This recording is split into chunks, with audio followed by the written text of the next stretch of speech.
When a cruel father sends his plain daughter to marry a lonely cowboy as a joke, both discover that true beauty lies in the courage to see beyond society's shallow judgments. The stagecoach wheels carved deep ruts in the red dirt of Copper Creek as they ground to a halt, dust swirling like disappointed dreams in the desert heat of 1887.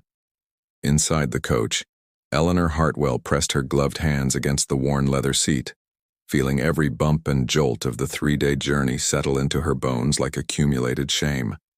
Through the small window she could see him waiting on the platform, tall, broad-shouldered, hat pulled low against the Arizona sun. Jacob McKenna, the man her father had chosen for her in what he called the greatest jest of the century.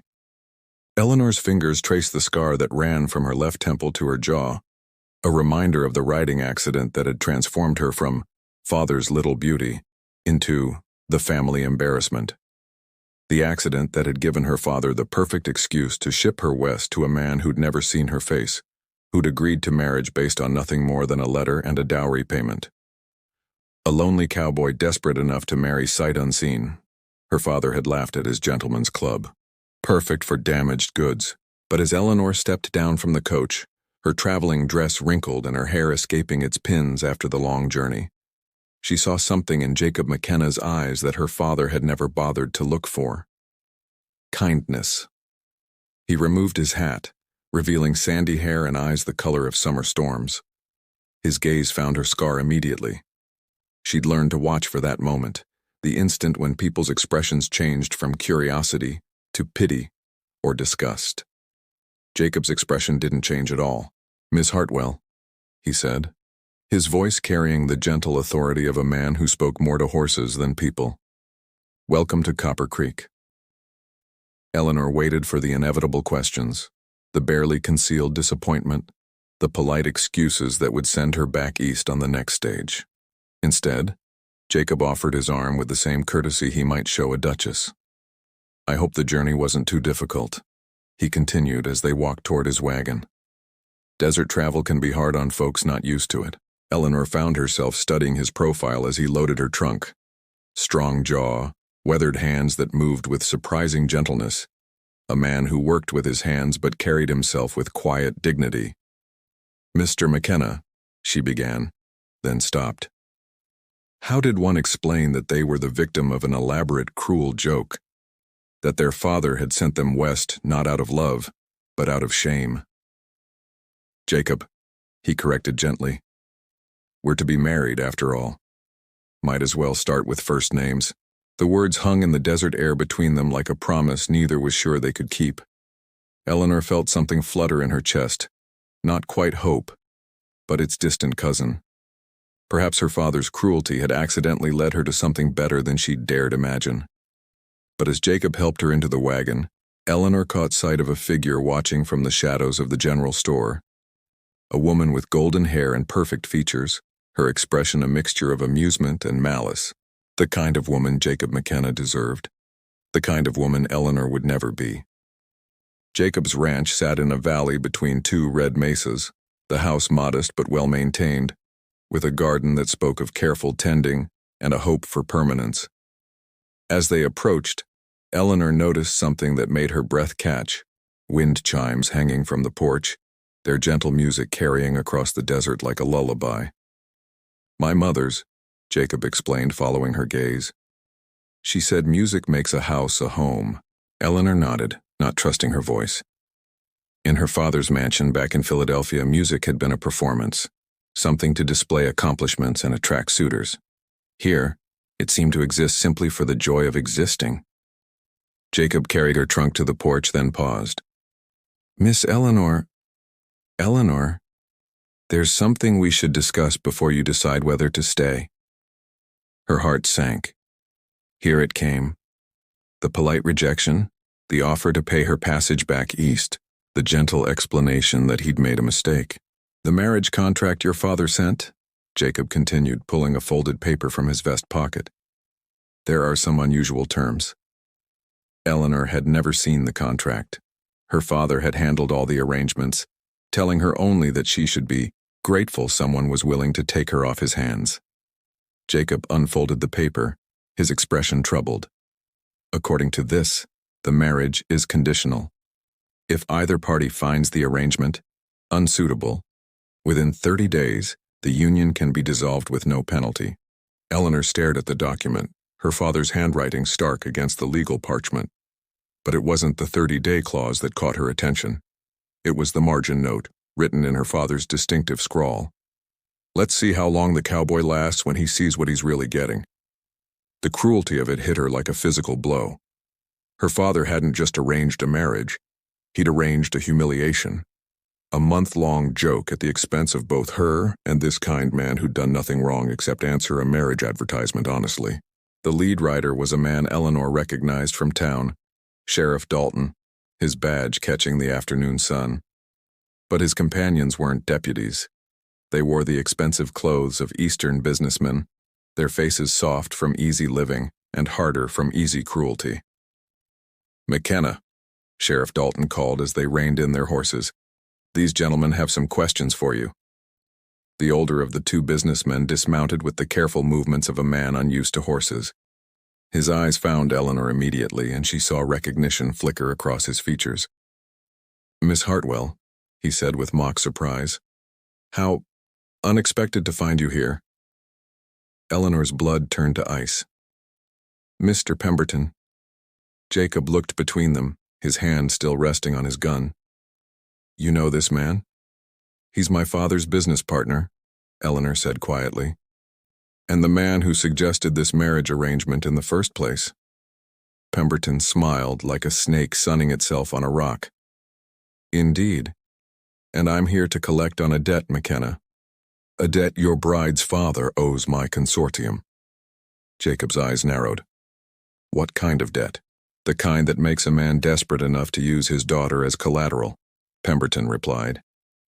"You see, McKenna, Miss Hartwell's dowry wasn't her father's money to give. It was ours.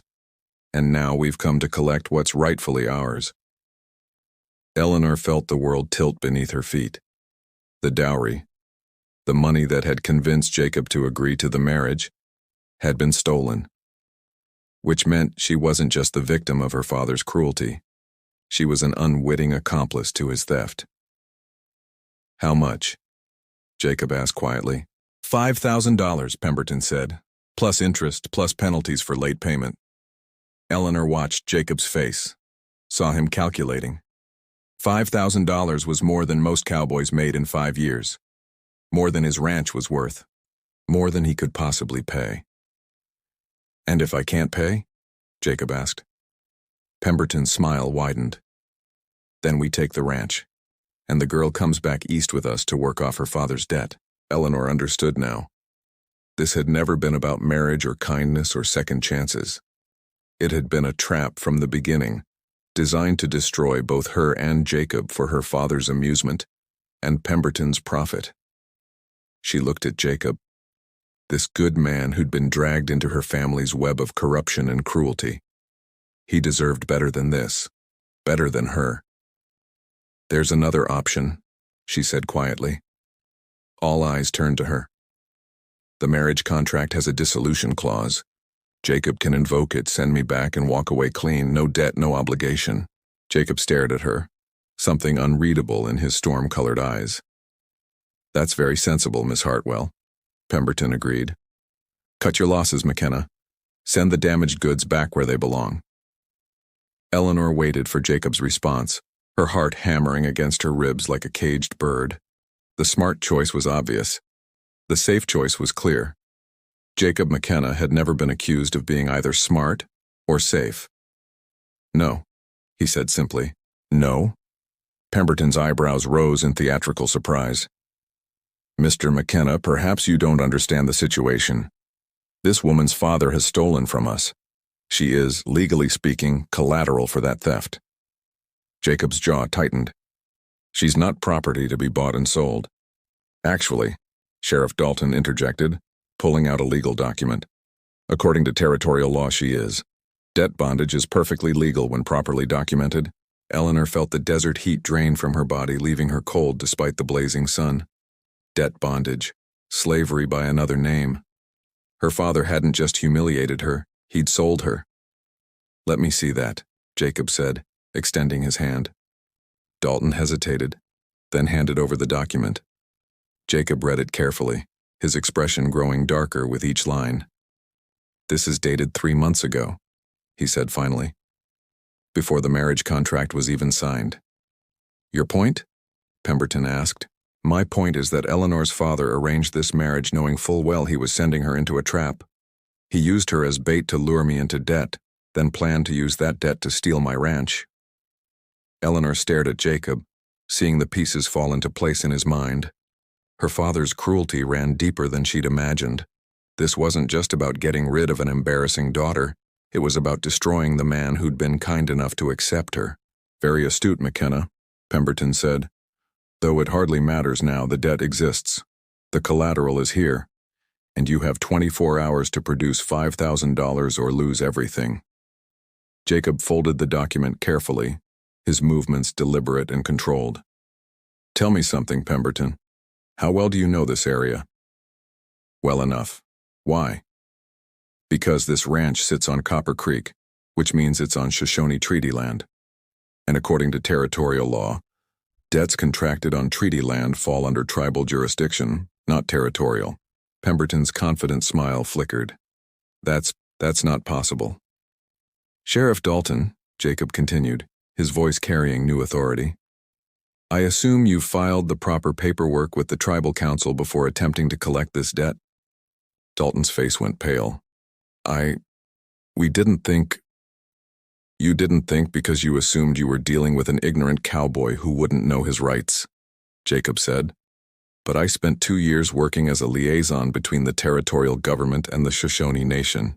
I know exactly what jurisdiction we're in." Eleanor watched this transformation with growing amazement.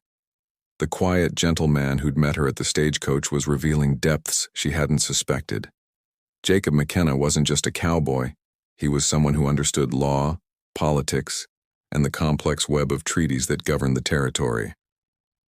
"This doesn't change anything," Pemberton blustered. "The debt still exists." "But it can't be collected without proper tribal authorization," Jacob replied, "which means you'll need to petition the Shoshone Council, present your case, and wait for their decision. That process typically takes 6 to 8 months. Pemberton's face was turning an interesting shade of purple. "You can't hide behind Indian law forever, McKenna." "I'm not hiding behind anything. I'm following the law, something you might want to try." Eleanor felt something warm unfurl in her chest as she watched Jacob face down these men who'd come to destroy them both. He wasn't just protecting his ranch, he was protecting her. Standing up to powerful men who were used to getting their way through intimidation and legal manipulation. "There's something else you should know," Jacob continued, walking to the porch and retrieving a wooden box from beneath the wind chimes. "About this ranch's history." He opened the box, revealing a collection of documents, photographs, and what looked like surveying equipment.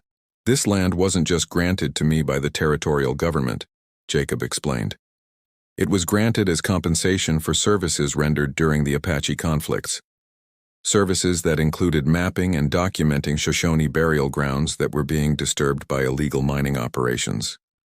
Eleanor saw Pemberton and Dalton exchange worried glances. "The thing about burial grounds," Jacob continued conversationally, "is that they're protected by federal law. Any attempt to seize land containing documented burial sites requires approval from the Bureau of Indian Affairs in Washington. That process can take years." "You're bluffing," Pemberton said, but his voice lacked conviction. Jacob pulled out a surveyor's map, unfolded it on the porch railing. Eleanor could see red X marks scattered across the property, each one carefully documented with dates and coordinates. 17 burial sites, Jacob said quietly, all properly registered with the federal government, all protected by law. Eleanor stared at the map, understanding dawning. "You knew," she whispered. "You knew they would come." Jacob met her eyes, and she saw the truth there. Your father's letter mentioned Pemberton by name, mentioned the business arrangement. It wasn't hard to figure out what kind of man would use his daughter as bait in a financial scheme. "Then why?" Eleanor asked. "Why agree to the marriage if you knew it was a trap?" Jacob's smile was gentle, sad.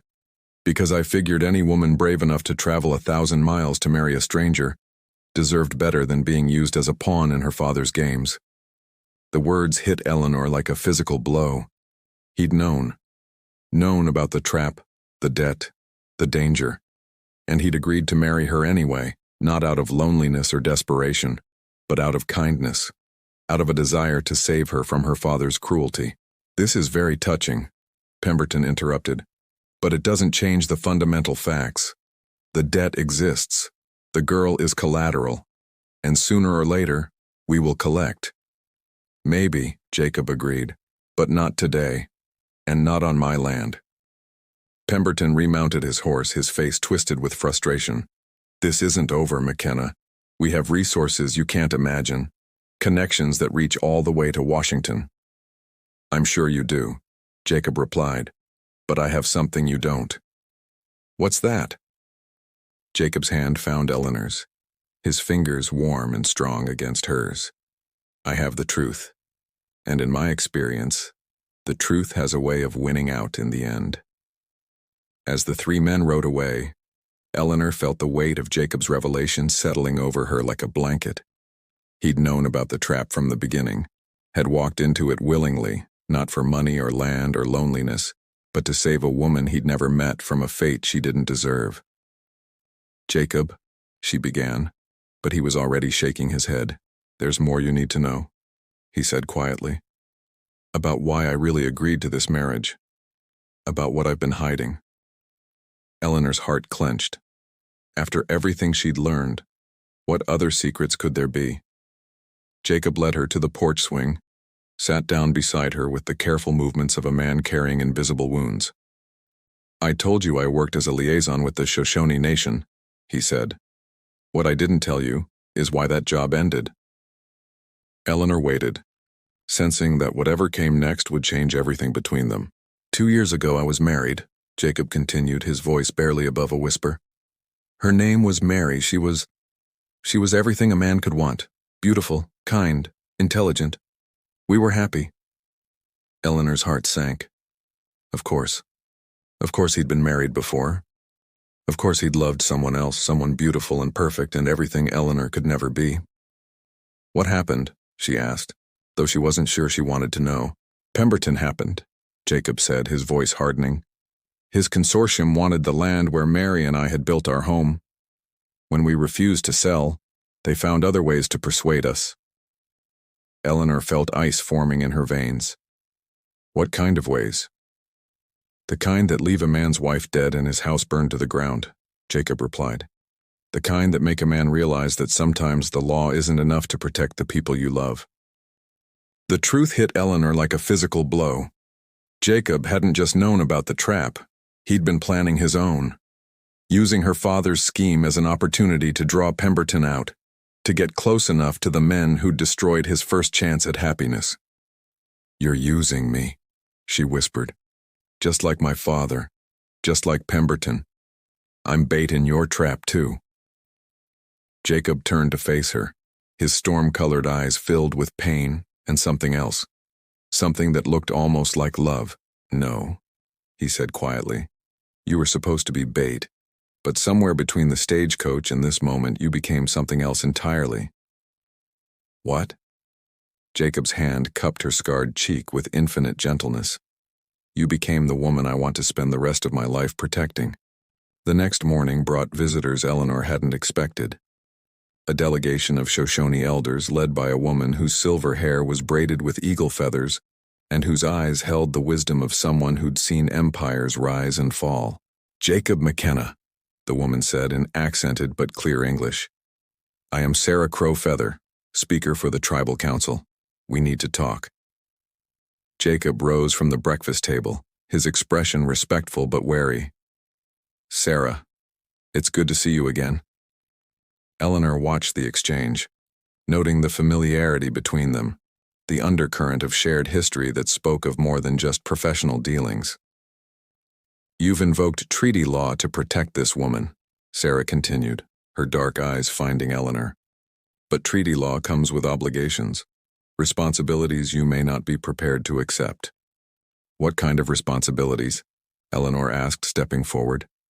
Sarah studied her for a long moment, taking in the scar, the simple dress, the way Eleanor held herself with quiet dignity despite everything she'd endured. The kind that require you to understand what you're truly asking for, Sarah replied. Jacob has requested tribal protection for you as his wife. But under Shoshone law, marriage is not just a contract between two people.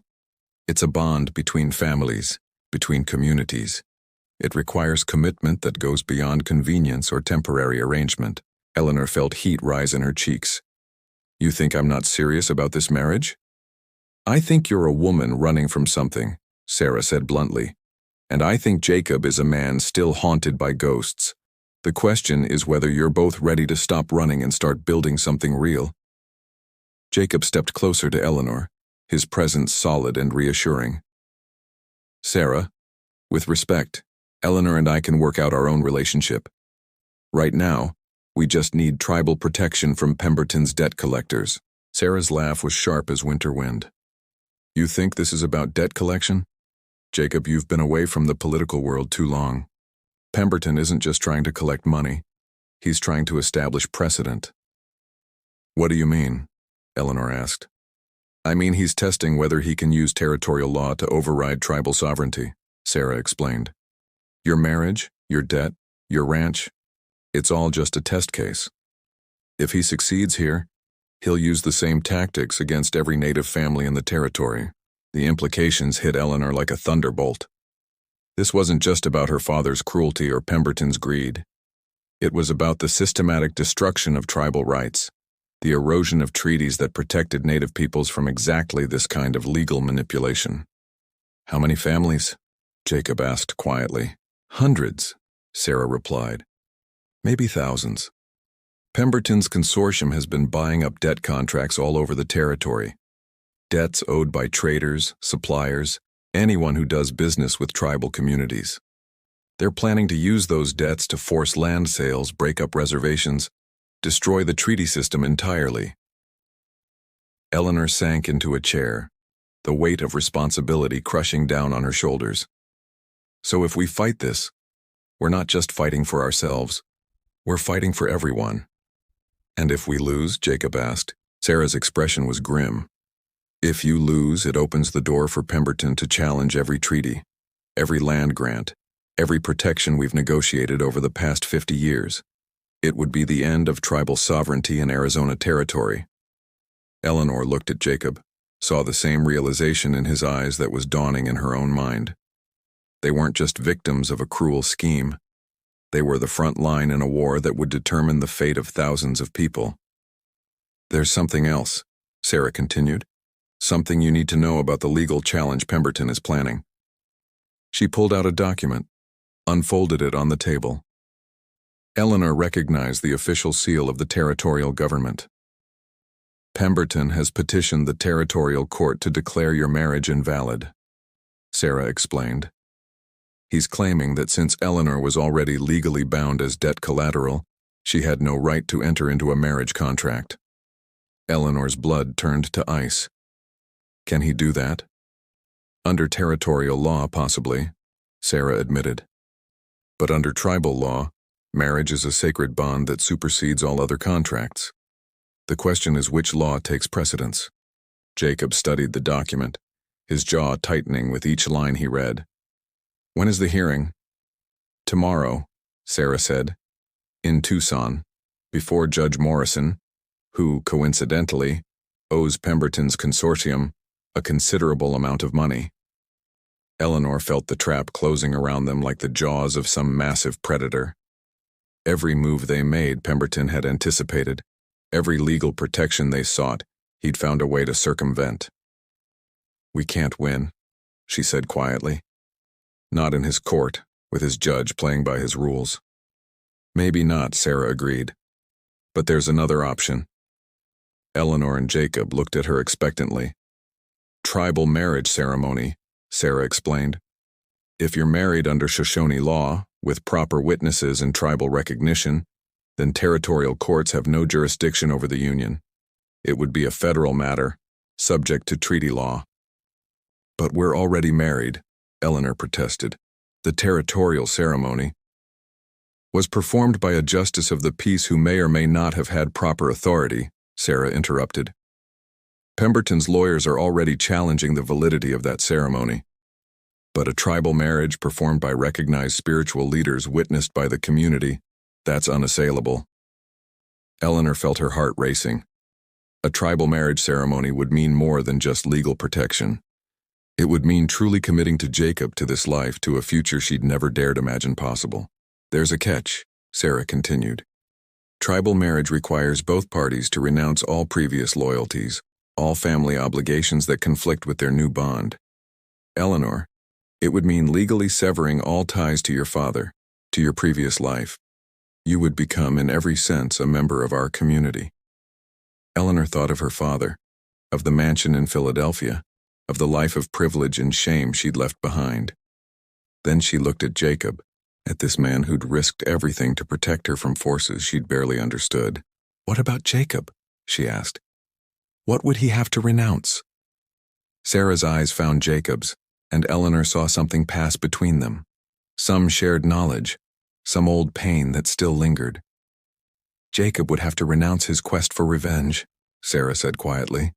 His plan to use this situation to destroy Pemberton. Tribal law requires that married couples seek harmony, not vengeance.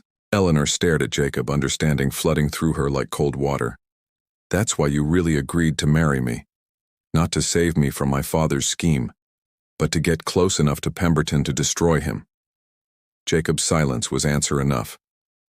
You were going to use me, Eleanor continued, her voice barely above a whisper. Just like everyone else.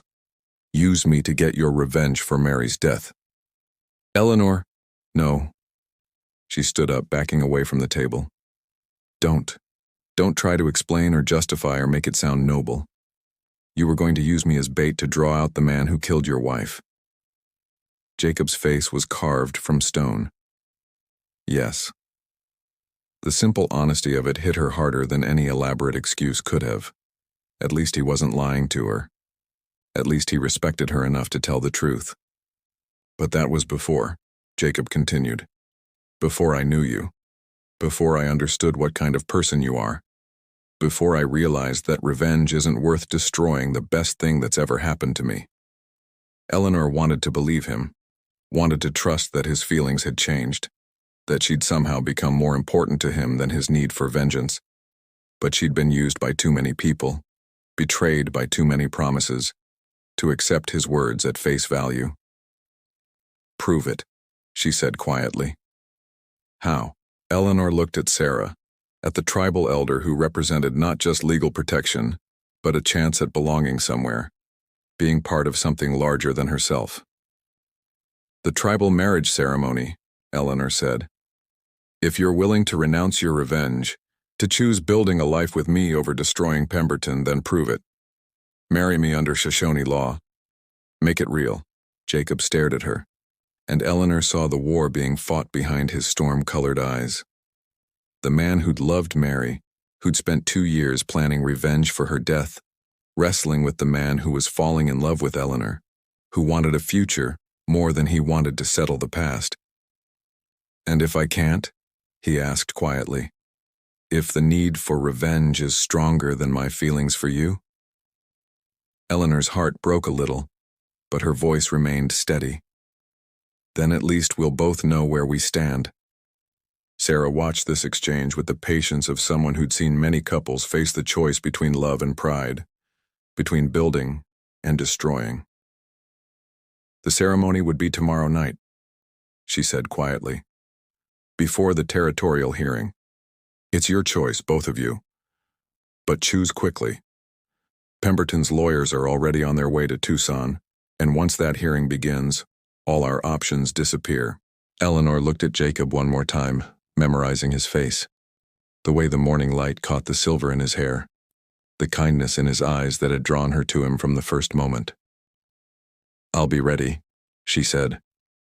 The question is, will you? That afternoon, while Jacob rode out to check the cattle, Eleanor found herself alone with Sarah Crowfeather, helping the elder woman prepare herbs for the evening meal. The work was soothing, familiar in a way that surprised her. Her hands seemed to know the rhythm of grinding, sorting, measuring, as if some ancestral memory was guiding her movements. "You have good hands for this work," Sarah observed, watching Eleanor separate dried sage from its stems. Patient hands. Healing hands. Eleanor looked down at her fingers, scarred from the same accident that had marked her face, but steady and sure in their movements. "My mother taught me before she died. She said a woman should know how to tend to her family, no matter what station in life she was born to." "Wise woman. What happened to her?"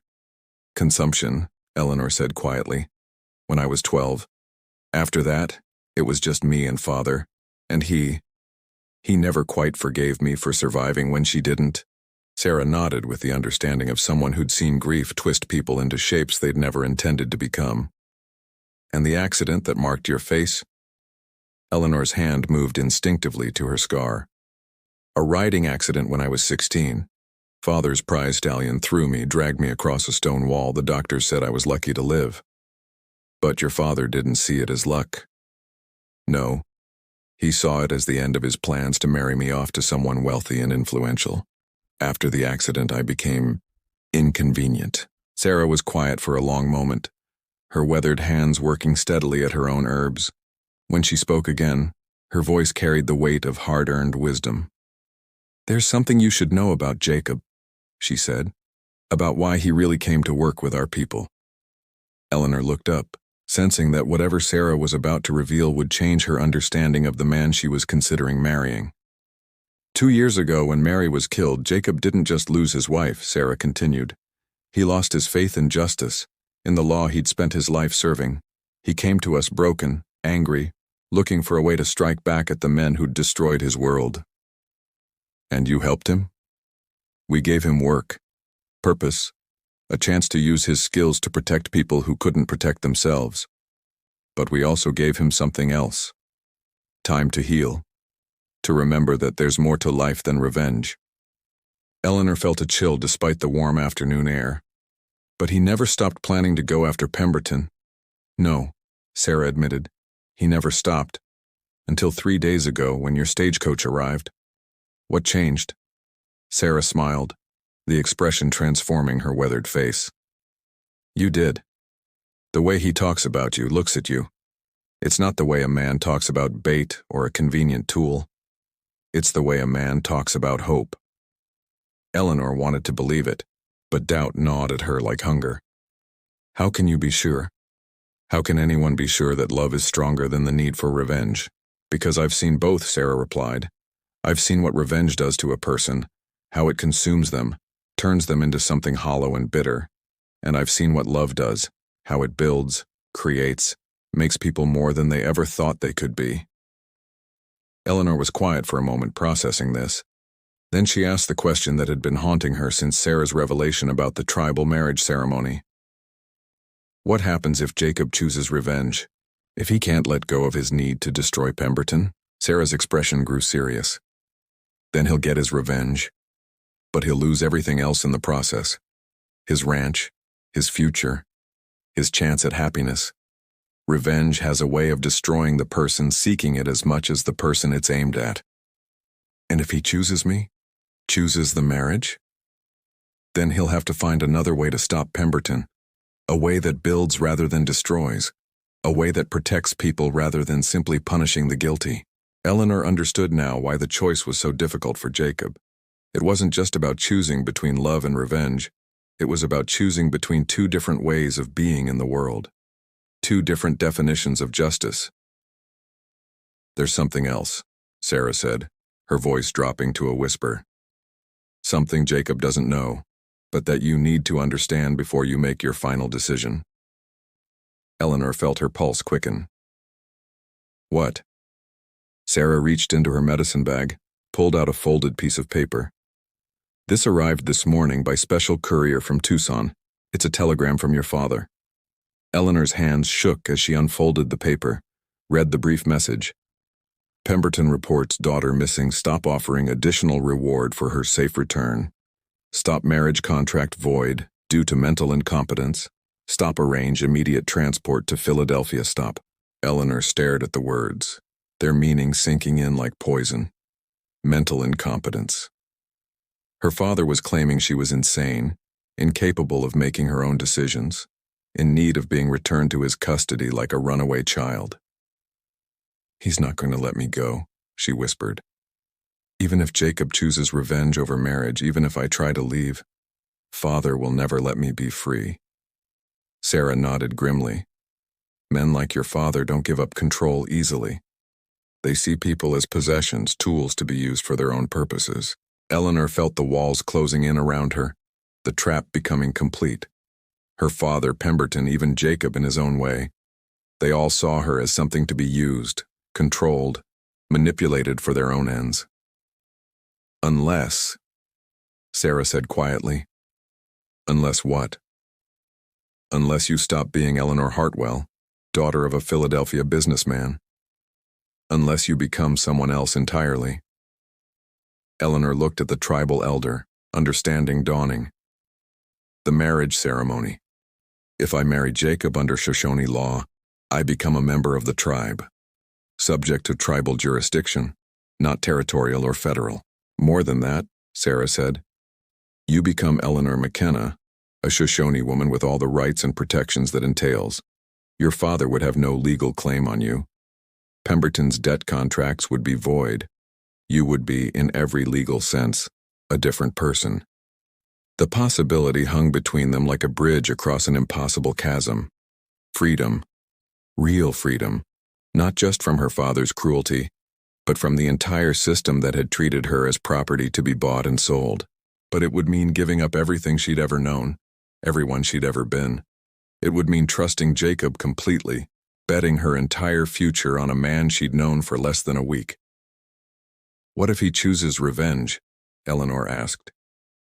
"What if I go through with the ceremony and he still decides that destroying Pemberton is more important than building a life with me?" Sarah's smile was sad but knowing. "Then you'll still be free, still be protected, still have a community that will stand by you. The marriage would give you independence, Eleanor.